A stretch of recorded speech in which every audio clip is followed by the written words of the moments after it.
नमस्कार। आज मैं आलोचना करी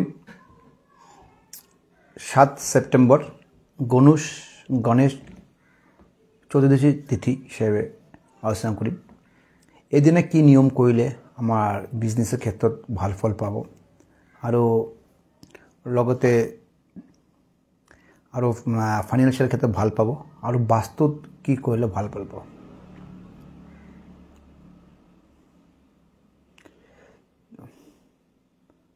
তো লাইফত আজি আহিলো মোৰ লগত জয়েন কৰিব পাৰে আৰু লগতে হল আপোনাৰ কমেন্টস কৰিব পাৰে বা আপোনাৰ লাইফ যদি আপোনালোকে যদি জানিব লাগে কি লাগে আৰু প্ৰথমে ডেট অফ বাৰ্থ দিব, প্ৰথমে নাম দিব, ডেট অফ বাৰ্থ দিব, তাৰ পিছত হল আপোনাৰ টাইম দিব আৰু বাৰ্থ দিব আৰু প্লেস দিব। তো প্ৰথমত ডেট দিলে প্ৰথমে আপোনাৰ জয়েন কৰক, চাং কোন লাইভত চাব লাগিব আৰু আজিটো আলোচনা কৰিম গণেশ পূজা লৈকে আলোচনা কৰিম 7 সেপ্টেম্বৰ কি নিয়ম কৰিলে ভাল ফল পাব আৰু তো তাৰ লগত আলোচনা কৰিম বাস্তু মানে কি সৰু নিয়ম কৰিলে ভাল আৰু বাস্তুত কোট কি জিনিস ৰাখিলে ভাল ফল পাব আৰু আমি অজান্তে বহুত ভুল কাম কৰি থাকো। কিছুমান ক্লায়েন্টত মই বাস্তু গৈ থাকো দেখো পানীৰ লগত আপোনাৰ ওভেন আছে আৰু অগ্নিকোণত কিচেন কৰিছে কিন্তু বাটা তাৰ টাইলস বা কালাৰ এবিলাক আলোচনা কৰিম।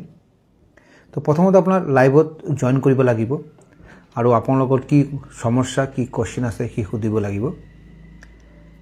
তো আজকে আলোচনা করব আমি গণেশ পূজা উপলক্ষে আলোচনা করব আর তার সঙ্গে আমার প্রথমে লাইভে আমার জয়েন করুন ও আপনাদের ভবিষ্যৎ বা আপনাদের কি জানতে চান আমাকে মেসেজ করুন, date of birth time message করুন, তারপর আমি আলোচনা করব। তো প্রথমত আপনাকে যোগাযোগ করতে হবে, লাইন মানে অনলাইনে আসতে হবে অথবা ফেসবুকে আসতে হবে। তো গণেশ পূজা আমাদের 7 সেপ্টেম্বর, কিন্তু আমাদের অ্যাকচুয়ালি আসাম বা ওয়েস্ট বেঙ্গল যে পুজোটা হয় অ্যাকচুয়ালি আমরা বছরের প্রথম দিনকে গণেশ পূজা করি। আর এই গণেশ যে পূজা হচ্ছে সাধারণত আমাদের হচ্ছিল মানে কর্মস্থানে যেটা হচ্ছে মুম্বাই মহারাষ্ট্রে পূজা হয়ে থাকে সেখানে হচ্ছে পূজাটা। তো আজকে যেটা আলোচনা করছি আমি তার সঙ্গে আমার সাথে লাইনে যোগাযোগ করুন বা অনলাইনে থাকুন, অনলাইনে আসুন, লাইভে আমার সাথে মেসেজ করুন, আপনাদের ডেট অফ বার্থ দিন। তো গণেশ পূজা বা গণেশ দিনের 7 তারিখ যেটু হয়ে আছে 7 তারিখ হয়েছে আপনার শনিবার পড়ে আছে এনে কারণে খালি 7 তারিখ পূজা করলে হল কোন সময়টা আপনাকে পারফেক্ট হবে। কারণ গণেশ চতুর্থীতে আপনার গধূলি 5টা 38 লোকে আসে, 5:38 লোকে আসে, মানে গোটেই দিনটো আছে 5:30 লৈ থাকিব গধূলিলৈকে। তো ইয়াৰ লগতে আপোনাৰ যেটা মেইন হল কোন টাইমটো কৰিব। আমাৰ অমৃত যোগ হয় আৰু মহেন্দ্ৰ যোগ হয়, এইটো প্ৰথমে জানিব লাগিব। তাৰ আগতে মই বাৰবাৰ কৈ আছো কোনোবা যদি ইন্টাৰেস্ট হয় বা আপোনাৰ লাইফৰ লগত মোৰ আপোনাৰ ডেট অফ বাৰ্থ টাইম এইবিলাক দিব লাগিব, মই ডিটেইলসে কম। তো গণেশ পূজার খালি করলে হবে না, তার জন্য ছোট টিপস দিন। এগুলো টিপস করলে আপনাদের ব্যবসা ক্ষেত্রে ভালো ফল পাবেন বা কর্মক্ষেত্রে ভালো ফল পাবেন, এগুলো প্রথমে দিয়ে দেব। তো প্রথমত গণেশ পূজা কখন করবেন, শনিবার পড়েছে, শনিবার কখন পুজো করবেন, পুজো করলে ভালো ফল পাবেন। তো অমৃত যোগ আর মহেন্দ্র যোগ, অমৃত যোগ হচ্ছে আমাদের জ্যোতিষশাস্ত্র হিসাবে আমাদের অমৃত যোগটা মেন সকাল 9:30 থেকে শুরু হয়েছে। অমৃত যোগটা শুরু হয়েছে সকাল 9:30 থেকে শুরু হবে, অমৃত যোগ শুরু হবে। তো 9:30 পর থেকে শুরু করে আপনার 12:47 12:47 মানে 9:30 পড়া টু 12:47 এটি হল মেন সময় আপনারা গণেশ পূজা করার।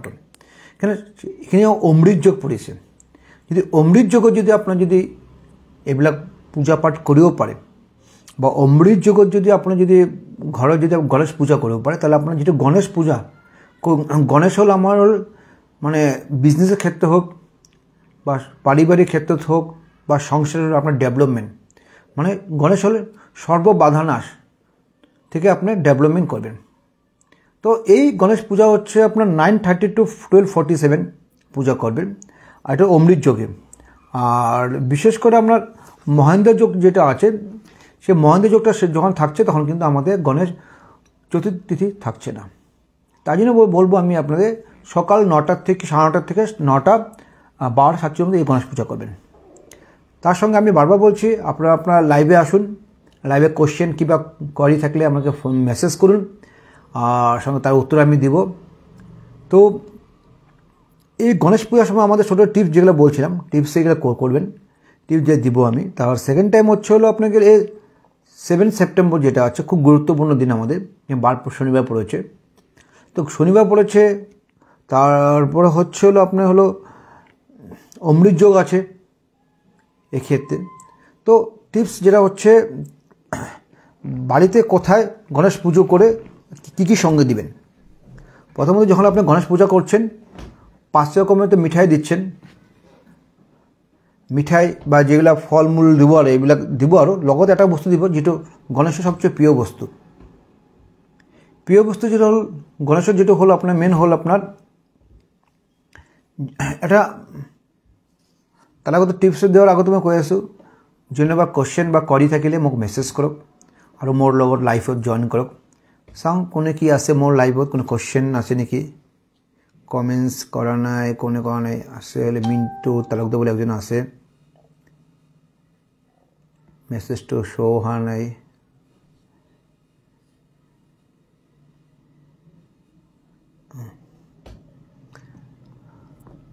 তো টিপস যেটা মই দি আছোঁ, মই এই টিপসটো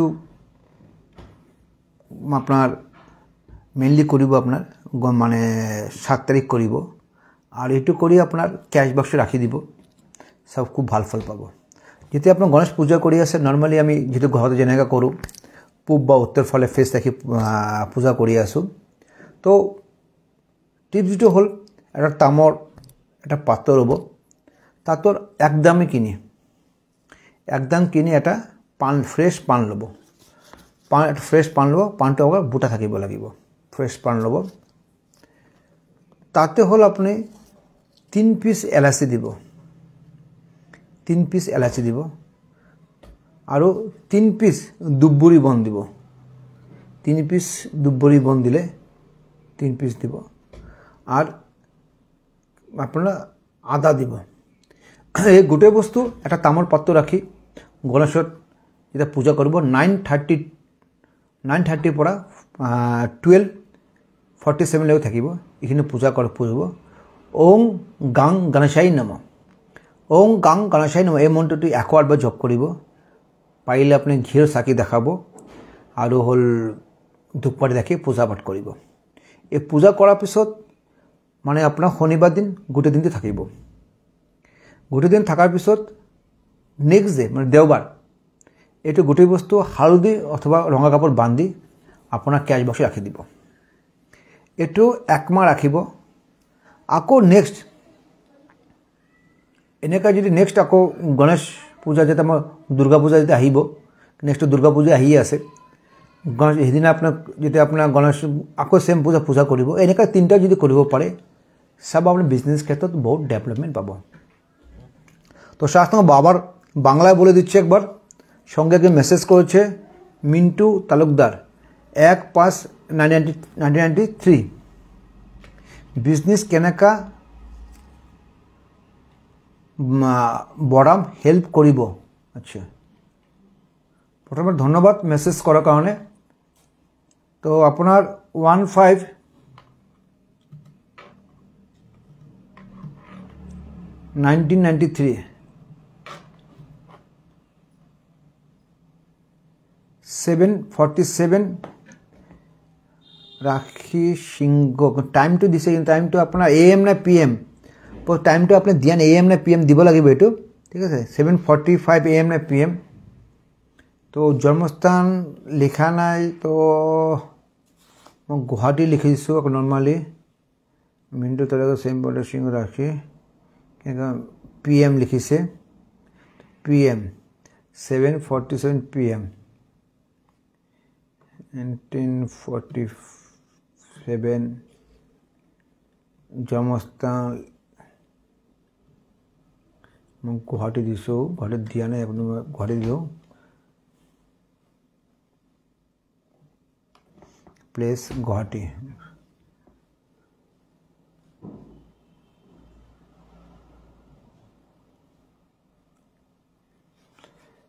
তো এই ক্ষেত্ৰত যেটো আপোনাৰ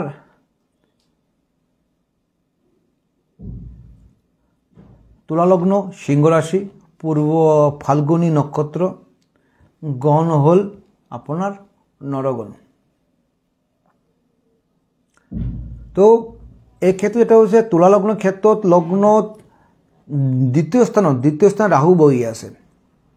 দ্বিতীয় স্থান হলো আপনাৰ ধনস্থান, লগ্ন অষ্টমে কেতু, বহাগ মাহৰ জন্ম, রবি বুধ বুধায়িত্ব যোগ বহি আছে, খুব ভাল যোগ। কিন্তু আপনি বহুত প্ল্যানিং করে বাট সাকসেসফুল আজিলৈকে পোৱা নাই।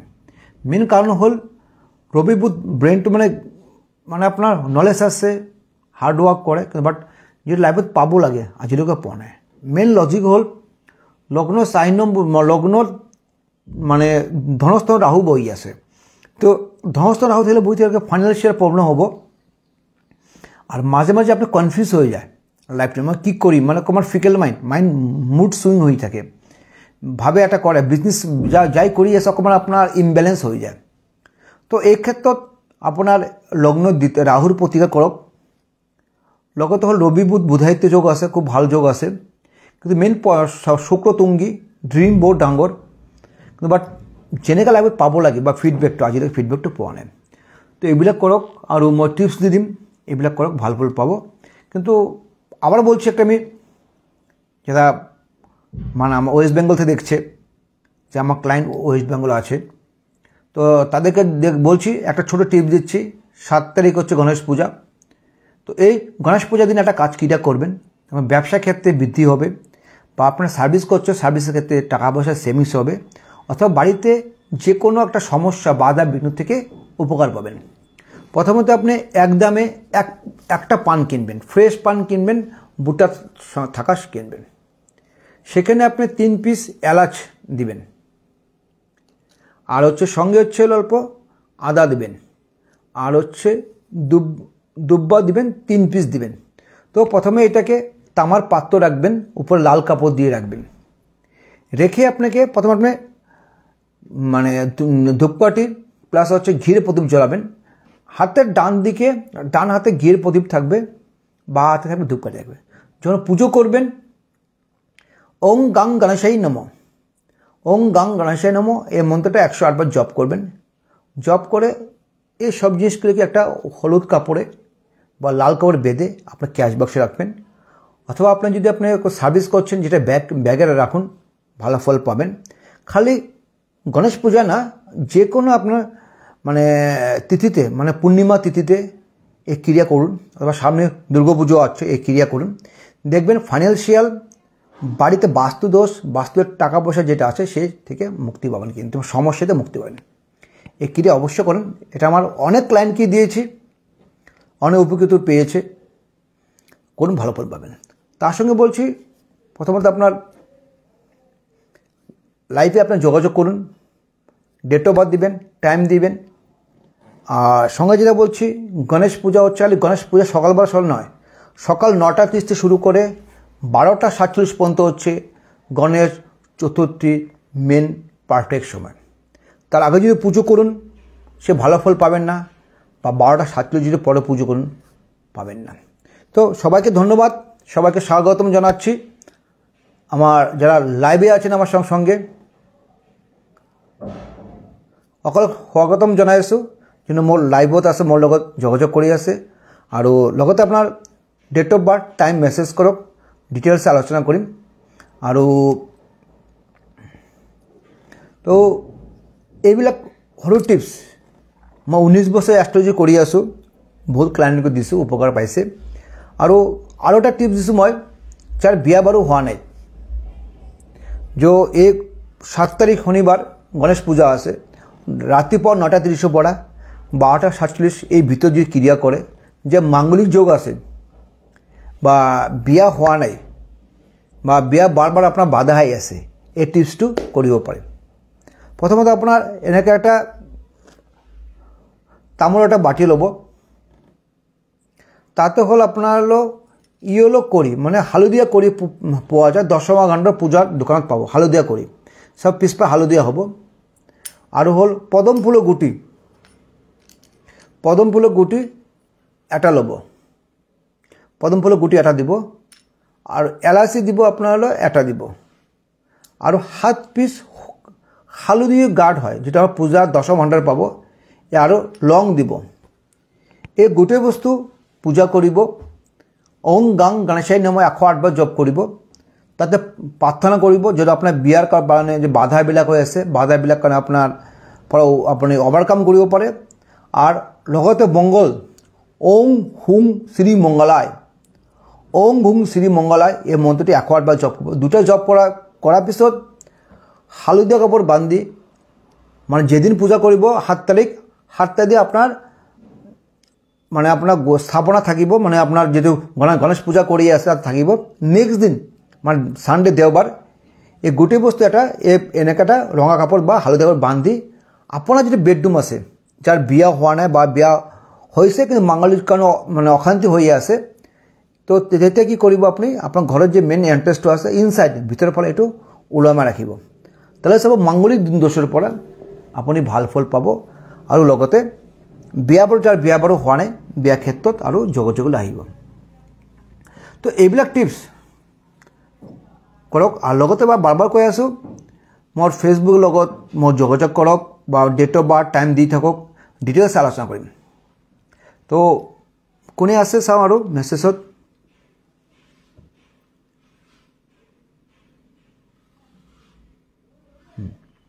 দেখিছে বিয়া বাৰৰ ক্ষেত্ৰত প্ৰব্লেম হৈ আছে, বিয়া ক্ষেত্ৰত ঠিক কৰিব লাগিব। বিয়া হোৱা নাই, অলমষ্ট 39 এজ হৈ আছে।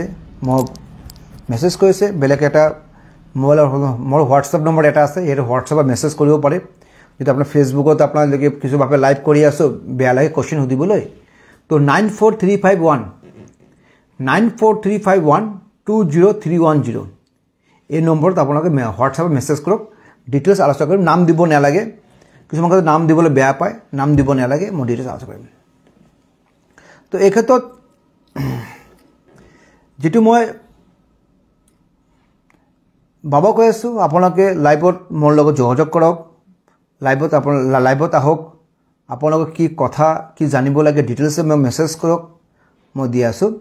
আর টোটকা দিচ্ছি বাংলাতে, যারা আমাদের মানে যাচ্ছে গণেশ পূজা দিনকে আমাদের মাঙ্গলিক যোগ যাদের আছে বা মাঙ্গলিক সমস্যাতে প্রচুর ভুগছেন, মাঙ্গলিক জানেন বিয়ে খেতে বাধা হচ্ছে, তা করবেন। প্রথমে কাজ করবেন, তামার একটা বাটি নেবেন ছোট্ট, তামার বাটিতে হচ্ছে কাঁচা হলুদ, এরকম কাঁচা হলুদের গাঁট 7 পিস নেবেন। তো মানে হলুদ করি পূজার দশমণ্ডপ হলুদ করে নেবেন অল্প, আর এলাচ দিবেন 1 পিস, আর হচ্ছে হলো পদ্ম ফুলের গুটি নেবেন আপনার 1 পিস, আর সঙ্গে লবঙ্গ নেবেন 1 পিস। এই একত্র করে মানে যখন পূজা করছেন সকাল 9:30 থেকে শুরু করে 12:47 পর্যন্ত আপনার গণেশ পূজা থাকবে তিথি হিসাবে, সেই সময় করবেন। প্রথমে করবেন ওং গাং গণেশাই নমঃ, ওং গাং গণেশাই নমঃ 108 বার জপ করবেন। তার সঙ্গে জপ ওং হুং শ্রী মঙ্গলায়, এই দুটা মন্ত্র 108 বার জপ করে যেদিনকে পুজো করছেন তার পর দিনকে মানে রোববার দিনকে একটা হলুদ বা লাল কাপড় মুড়িয়ে আপনি ইসে করবেন, মানে ক্যাশ বাক্সে রাখবেন, অথবা যেটা আমার বেডরুম আছে বেডরুমের যে মেন এন্ট্রান্সটা আছে তার উপর দিকে ভিতর দিকে এটাকে ঝুলিয়ে রাখবেন। দেখবেন যাদের মাঙ্গলিক যোগ আছে, মাঙ্গলিক যোগ নিয়ে তাদের বিয়ে বাড়ির ক্ষেত্রে সমস্যা হচ্ছে, বারবার অশান্তি হচ্ছে, এই যোগতে কিন্তু আপনি ভালো কেটে যাবে কিন্তু। তো লাইভে আসুন, কথা হচ্ছে আপনাদের জীবনে কেরিয়ার সব কিছু নিয়ে কথা হচ্ছে, কী করলে ভালো ফল পাবেন।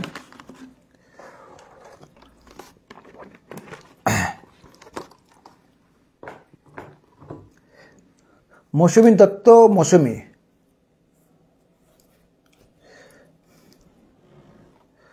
তো 31 জানুয়ারি 1974 টাইম দিব মৌসুমী দত্ত,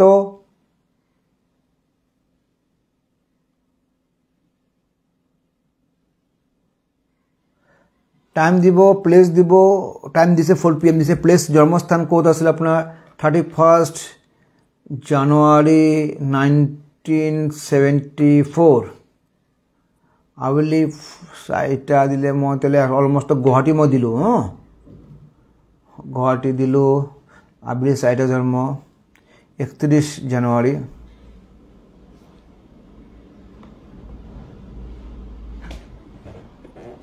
প্রথমত আপনার হরস্কোপর কর্কট লগ্ন রাশি হল আপনার হল মেঘ রাশি মঙ্গল ও চন্দ্রাকতর মাঙ্গলিক যোগ আছে আর সবচেয়ে যেটা বেয়া হল আপনার হরস্কোপত লগ্নর 7 হাউস শুক্র বৃহস্পতি আর রবি একলত বই আছে রবি শুক্র হয়ে আছে দারিদ্র যোগ অলমোস্ট আপনার 49 এজ চলি আছে দারিদ্র যোগ থাকলে সুখ শান্তি কম হয় রবির লগত শুক্র যদি বই থাকে এটা দারিদ্র যোগ এই যোগ থাকলে যে কোনো ক্ষেত্ৰত ফ্যামিলি মেম্বাৰ ক্ষেত্ৰত কিন্তু আপনাৰ কিন্তু প্ৰবলেম ফেস কৰব ডিব্ৰুগড়ৰ পৰা কৈছে একই হ'ব ডিব্ৰুগড় আৰ গুৱাহাটী জন্মস্থান মই একই অসমৰ দিলো তো একই হ'ব তো রবি শুক্র দারিদ্র থাকলে কি হয় আপনার ফ্যামিলি লাইফ প্রবলেম থাকিব কারণ আপনার ফ্যামিলির কারণে আপনার 100% দিব কিন্তু তার বাট ফিডব্যাকটা কম পাব কারণ এটা রবি রাহুর কারণে হয়ে আছে আর বৃহস্পতি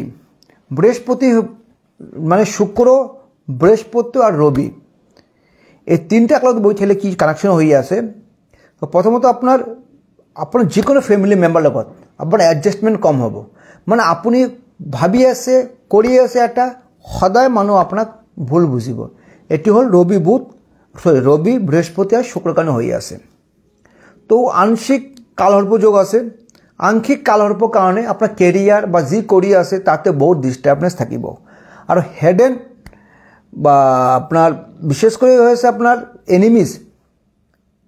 এনিমিজগুলো বহুত শত্রুগুলো বহুত ডিস্টার্ব করিব প্রথমত আপনার হেডেক বহুত থাকিব শত্রু বেশি হব আর হলো আননেসেসারি টেনশনবিলাক এখানে আপনার লগ্নত অষ্টমত বুধ বহি অষ্টম স্থান হলো আপনার ব্রেন জ্ঞান আর বুদ্ধি তাতে যদি বৃহস্পতি যদি অষ্টমী বহি থাকে তো এইবিলাক ক্ষেত্ৰত আপনার মাঝে মাঝে মাইন্ড টু মুড সুইং আর ইমব্যালেন্স হয়ে আছে এইবিলাক কারণে মেইন প্রবলেম তো আপোনালোকে প্রথমে এনেকা মেসেজ করক জয়েন করক মই আৰু বেশি টাইম নহয় আৰু 5-7 মিনিট থাকিম কাৰণ আজিৰ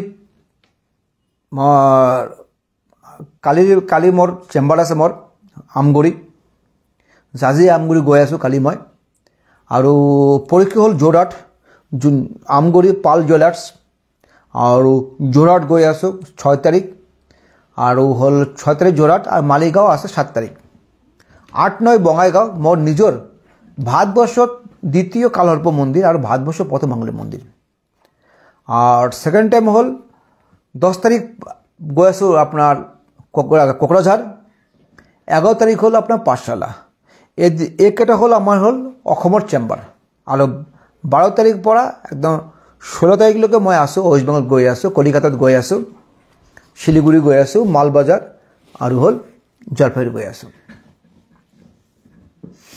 তো প্রথমতে আপনারা জয়েন করুন যোগাযোগ করুন কি কোশ্চেন কি জানা কি কোশ্চেন আছে আপনাদের যোগাযোগ অবশ্যই করুন বেশিক্ষণ নেই আরও 3-4 মিনিট আমি থাকবো লাইভে থাকবো যাদের কিছু জানার আছে কিছু জানিব লাগে যে কোনো ক্ষেত্ৰত আপনার SMS মেসেজ করক বা বেঙ্গলি করক দুটা ভাষণে মই এনসার দিয়ে আছো যি জানিব লাগে আর মেসেজ করক আমার লাইভত যোগাযোগ করক তো আরও টিপ দিছোঁ রাহুর কারণে রাহু হল আমার লাইফে সাডেনলি মানুষ লাইফত বেয়া হয়ে যায় রাহু মানে কি সাডেনলি বেয়া ঠিক গৈ আছে রাহু আপনার বেয়া করে রাহু যদি বেয়া হয় আপনি যে কোনো ক্ষেত্ৰত ফাইনেন্সিয়াল ক্ষেত্ৰত হ'ব পাৰে টকা পয়সাৰ ক্ষেত্ৰত মানে হ'ব পাৰে বা আপনাৰ কৰ্মস্থান হ'ব পাৰে এনিমিজ হ'ব পাৰে সব ফালে আপনার প্রবলেম করে আর রাহু হচ্ছে আমাদের সাডেনলি খুব খারাপ করে যে রাহু খারাপ ফাইন্যান্সিয়াল প্রবলেম আননেসেসারি প্রবলেম বাধাবিলাক ডিস্টার্ব আছে তো ছোট্ট একটা টিপস করুন এবং ভালো ফল পাবেন প্রথমত আপনি যে কোনো দশমা ভাণ্ডার যাবেন, সেখান থেকে আপনার হচ্ছে হলো চামলি তেলগুলো পাওয়া যায়। চামলি তেল অল্প কিনে নিয়ে আসবেন, ছোটো একটা কন্টেনার আপনি বাথরুমে রেখে দেবেন। রোজ যখন চান করবেন না, তো চামলি তেল দিয়ে আবার চান করবেন, দেখবেন আপনার রাহু যে ঠিক হয়, সাডেনলি খারাপ বা যে কোনো মুহূর্তে আপনার কিন্তু ভাল ফল পাব কিন্তু। তো এইবিলাক কৰক। আৰু লাইভত মই বেছি নাই, আৰু 2 পৰা 3 মিনিট থাকিম। যদি কোনোবা লাইভত আহিব লাগে আহক, যোগাযোগ কৰক, মেছেজ কৰক, আৰু ডিটেইলছে মই আলোচনা কৰি আছোঁ। কেনেকৈ কি লাইন নিয়ে পঢ়া-শুনা কৰিব, চাকৰি বাকৰিৰ ক্ষেত্ৰত। কাৰণ আমাৰ 15 ছেপ্টেম্বৰ আমাৰ চাকৰি এক্সাম আছে, তাৰ কাৰণে সৰু টিপছ দিম। মোৰ লগত যোগাযোগ কৰক, বা আপোনাৰ মোৰতো আহিব নালাগে, অনলাইনে যোগাযোগ কৰক। এক্সামৰ কাৰণে মই টিপছ দি আছোঁ। তো আজি ইমানলৈকে লাষ্ট আৰু। তো ধন্যবাদ যোনে মোৰ লগত লাইভত ইমানখন আছিলে, আৰু নেক্সট আহি আছে সোনকালে লাইভত থাকিব। ভালো থাকিব, সবাই ভালো থাকবেন, আবার আসবে লাইভে।